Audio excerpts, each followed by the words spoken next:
Assalamualaikum warahmatullahi wabarakatuh.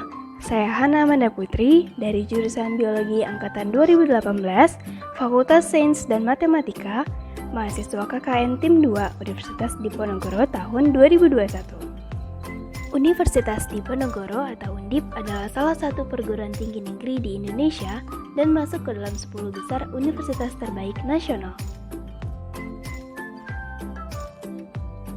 Berdiri di kota Semarang, kampus utama Undip terletak di daerah Tembalang dengan 11 fakultas dan 1 sekolah vokasi. Sementara itu, sekolah pasca sarjana terletak di daerah Peleburan. Dan kampus PSDKU, program studi di luar kampus utama, berada di daerah Kabupaten Batang, Pekalongan, Rembang, dan Demak. KKN Tim 2 Undip 2021 dilaksanakan pada tanggal 30 Juni sampai 12 Agustus 2021 dengan tema Pemberdayaan Masyarakat di Tengah Pandemi COVID-19 berbasis pada tujuan pembangunan berkelanjutan atau SDGs. Dengan pelaksanaan di tengah-tengah pandemik dan PPKM yang berlangsung, Universitas Diponegoro turut andil dalam memutus rantai penyebaran COVID-19. Maka dari itu, perlu adanya penyesuaian bentuk KKN, di mana KKN Tim 2 Undip 2021 dilaksanakan secara daring di 3/4 pelaksanaannya dengan tetap memperhatikan capaian luar dan peraturan yang dikeluarkan oleh pemerintah. Wilayah penempatan KKN. Wilayah penempatan KKN kali ini berada di Kelurahan Jabungan, salah satu desa di pinggir wilayah Kecamatan Banyumanik, Kota Semarang. Berjarak 5 km dari pusat pemerintahan kecamatan, jumlah penduduk sekitar 4.000 jiwa dengan 80% masyarakatnya bermukim di pedesaan padat penduduk, memiliki 6 rukun warga yang terbagi menjadi 30 rukun tetangga. Seperti yang terlihat, wilayah Jabungan seperti hidden gem di tengah hiruk-pikuk kota Semarang, dikelilingi oleh bukit, sungai, dan disuguhi pemandangan asri Gunung Ungaran.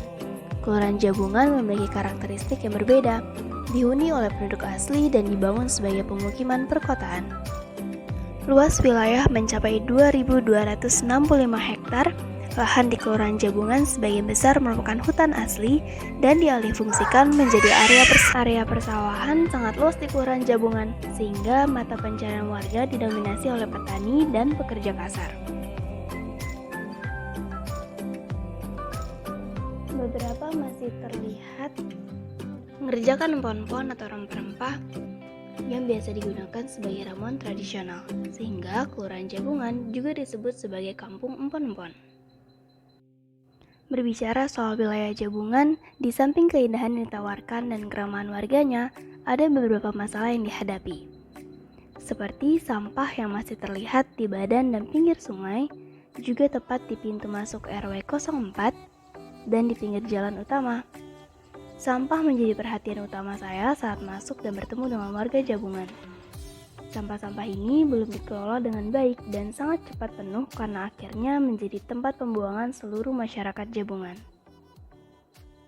Berawal dari permasalahan inilah program kerja sosialisasi dan pengelolaan sampah serta limbah rumah tangga dalam pembuatan pupuk cair organik diusung. Bertujuan untuk mengurangi sampah makanan dan rumah tangga yang menjadi sumber terbesar saat ini dan terbuang sia-sia, mampu diubah menjadi pupuk cair organik.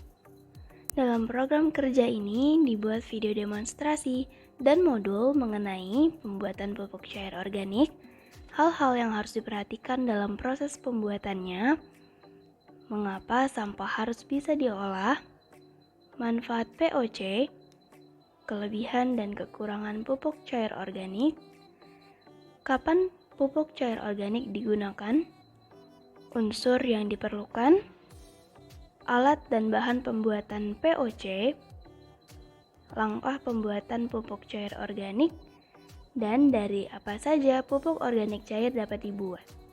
Untuk lebih jelasnya, simak video berikut ya. Halo, saya Hana Amanda Putri dari jurusan Biologi Angkatan 2018, mahasiswa KKN Tim 2 Universitas Diponegoro tahun 2021, wilayah Jabungan, dengan dosen pembimbing Bapak Dr. Agus Setiawan. Video ini akan membahas bagaimana cara membuat pupuk cair organik dari sampah dan limbah rumah tangga. POC adalah pupuk berbentuk cairan yang dibuat dengan cara melarutkan bahan-bahan organik yang ramah lingkungan. Alat dan bahan yang akan digunakan yaitu air cucian beras, sampah sayuran dan buah, gula 1/4 kilo, dan EM4. Persiapan pertama yakni memasang keran pada bagian bawah ember dan melapisi ember dengan paranet di bagian dalam.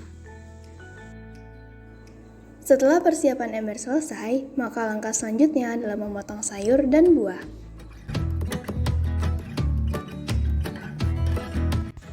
Pertama-tama, masukkan semua sayuran dan buah yang sudah dipotong ke dalam ember.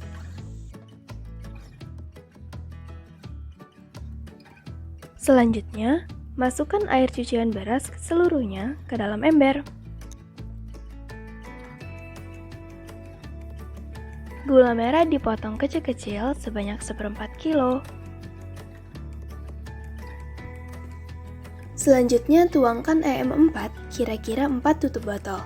Banyaknya EM4 menyesuaikan dengan banyaknya bahan organik. Selanjutnya semua bahan diaduk. Tutup wadah hingga rapat, hindari penempatan ember di bawah sinar matahari langsung, dan diamkan selama 3 minggu. Tutup tidak boleh dibuka selama proses fermentasi berlangsung. Pupuk sudah bisa dipanen jika tidak mengeluarkan aroma busuk, bau seperti fermentasi, dan terdapat buih. Sekian video demonstrasi ini, terima kasih sudah menonton, semoga bermanfaat. Video pembuatan pupuk cair organik ini juga dilengkapi oleh modul POC yang kalian bisa akses secara gratis di bit.ly/ayo-buat-POC.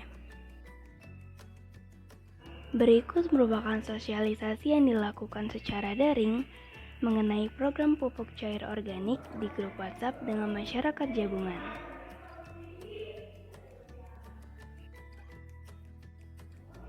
Permasalahan kedua pada umumnya di Kelurahan Jabungan, yakni pola hidup bersih dan sehat. Masyarakat Jabungan banyak yang belum sadar akan pentingnya kebersihan.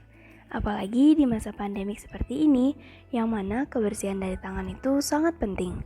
Di daerah desa Jabungan, belum banyak ditemukan keran air untuk cuci tangan di tempat-tempat umum, terutama bagaimana cara mencuci tangan yang benar. Untuk itu, program kerja kedua ini terkait dengan kebersihan tangan. Poster dibuat dengan poin-poin yakni cara mencuci tangan dengan benar. Cuci tangan dilakukan hanya pada saat dan apa saja yang ada di tangan kita. Sosialisasi dan penyebaran poster dilakukan via WhatsApp dengan masyarakat Jabungan. Sesi wawancara dengan masyarakat Jabungan.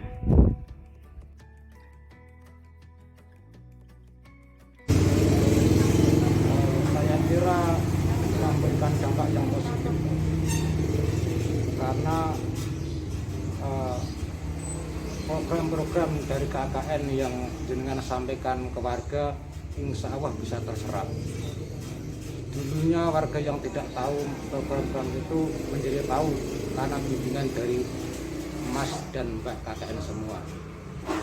Harapan kami adalah nanti di akhir atau di paripurna KKN semua yang jenengan sampaikan ke warga bisa diikuti dengan baik oleh warga sehingga warga sadar akan pentingnya kebersihan lingkungan. Jelas. Karena setiap hari di sini ada 2 yang piket di kelurahan, membantu pelayanan masyarakat, membantu administrasi gitu Mbak, membantu administrasi, juga membantu menyampaikan program dari kelurahan ke warga melalui Mas dan Mbak KKN semua, sehingga banyak membantu baik di kelurahan maupun di warga Kelurahan Jabungan khususnya. Baik, Bapak izin bertanya. Ya, ada. Saya hanya bisa berharap semoga yang KKN di sini sering-sering turun ke warga, menyampaikan himbauan, menyampaikan pesan dan kesan, menyampaikan program, supaya antara KKN dan warga itu semakin erat, semakin baik hubungan kekeluargaannya. Harapan kami adalah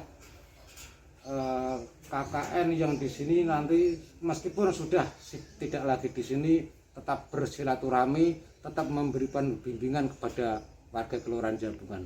Insya Allah nantinya Kelurahan Jabungan bisa tumbuh baik, tetap hijau, tetap asri, tetap lestari untuk anak cucu kita nanti.